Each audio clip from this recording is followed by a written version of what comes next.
Hello and welcome to Arcade Corner. This is episode number 14 and we will be giving you the best chapter 10 overview you can get in less than 10 minutes. You ready for this? Anyways, I think this will be the best overview in my own opinion, but the question is, why explain chapter 10? Simple. Most projects that are submitted for building permit review will have plan check comments from the respective agencies like the building department, fire department, etc. The majority of all projects come back with comments associated with egress. Why is this? It's pretty simple, and I am puzzled why people still don't take the time to do it, and that is, Chapter 10 is not understood by many.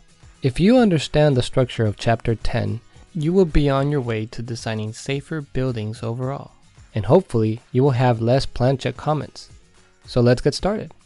Chapter 10, the very first part, section 10.01, jumps right to the chase, and it tells you what chapter 10 affects. It tells you buildings or portions thereof shall be provided with a means of egress system as required by this code. The provisions of this chapter control the design, construction, and arrangement of the means of egress components required to provide an approved means of egress from structures and portions thereof.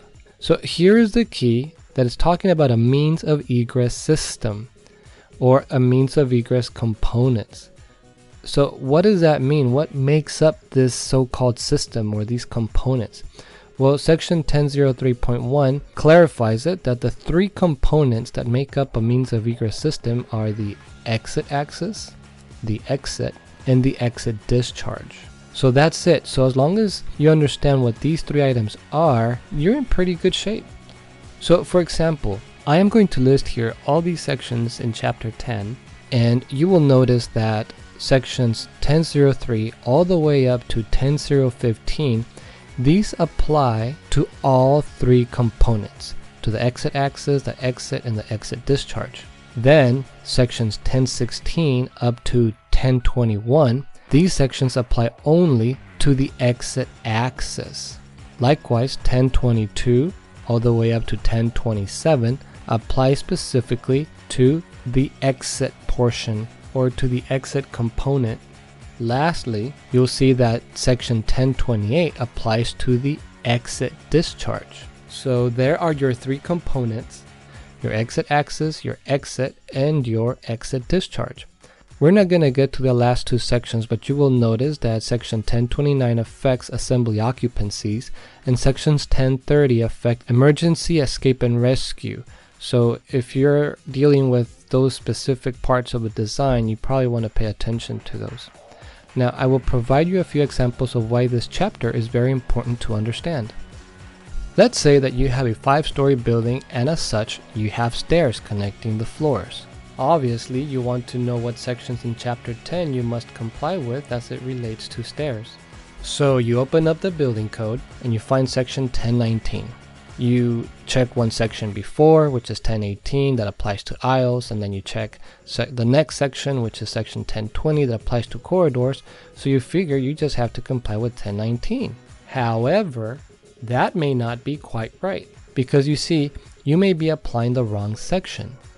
First of all, note how this section 10.11 for stairways is one of the sections that applies to all three components. Therefore, no matter what, you will have to comply with this section.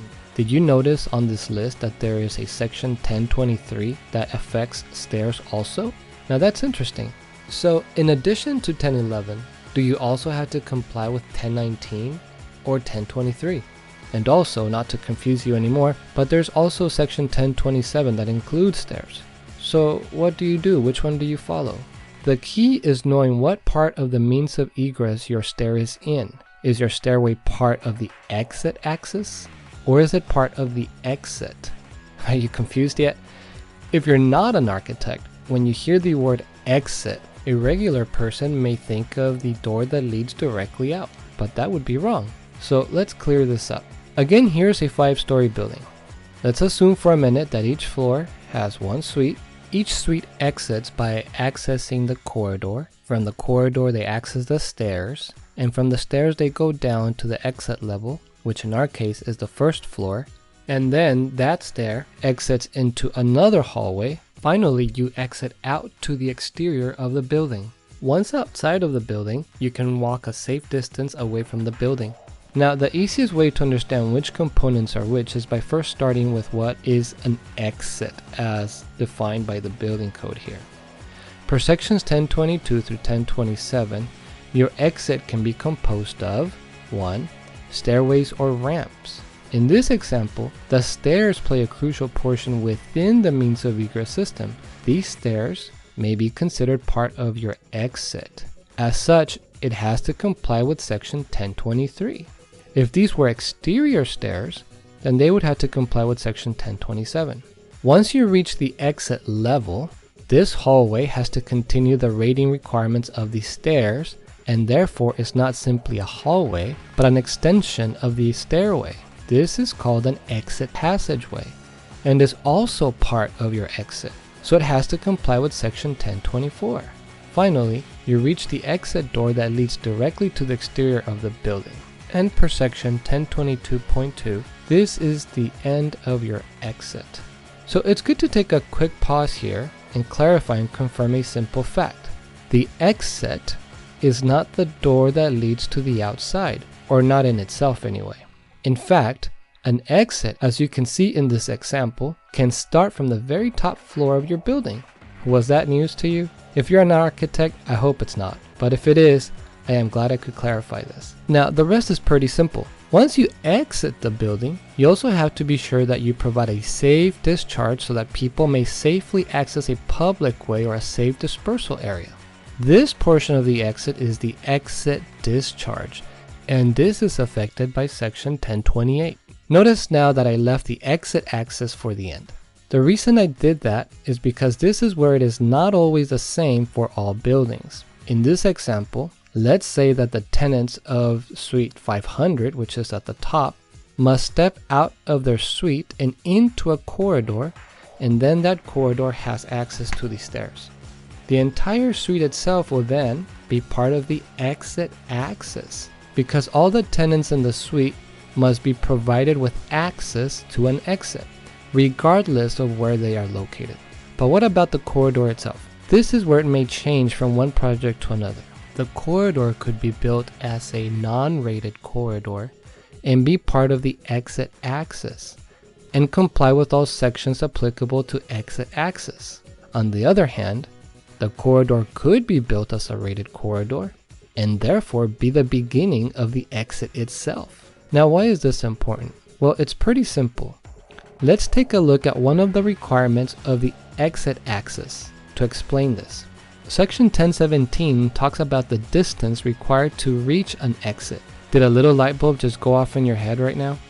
I am sure you know what I'm about to say now, but to confirm, if your corridor is built as part of an exit, the travel distance stops once you reach the exit. Remember, travel distance applies only to the exit axis. On the other hand, if the corridor is built as part of the exit axis, then the travel distance will have to include the distance you travel through the corridor until you reach the stairway, which in this case is the exit. With that said, why is there a section for stairs in the exit access portion of chapter 10? Well, let's take a look at this suite here. This suite has an interconnecting stair between floors. Perhaps this tenant takes both floors and needs circulation between both floors. In this case, the stair is still part of the exit axis, and therefore things like travel distances would have to include the distance you travel through the stairs if you're using the stairs to exit. These stairs would be called exit access stairways and would therefore have to comply with section 1019. The only other area that requires special attention in designing the egress system of your building is having in mind that if you have an assembly area, like I mentioned earlier, you will also have to comply with section 1029. And if you are also designing a residential occupancy, you will also have to comply with section 1030. So how did you like this brief explanation of chapter 10 structure? I hope it helped you see the simple structure of a means of egress system. Once you understand the three basic components of an exit system, you will not only understand chapter 10 better, but you will know what sections apply to each component of your building and thereby help you design safer buildings. I want to thank you for watching my videos again. I hope that you found the information here useful. Here are a few more videos I think you might find interesting. Click on them, watch them. Don't forget to like the video, subscribe, and until next time, this is Arky Corner signing out.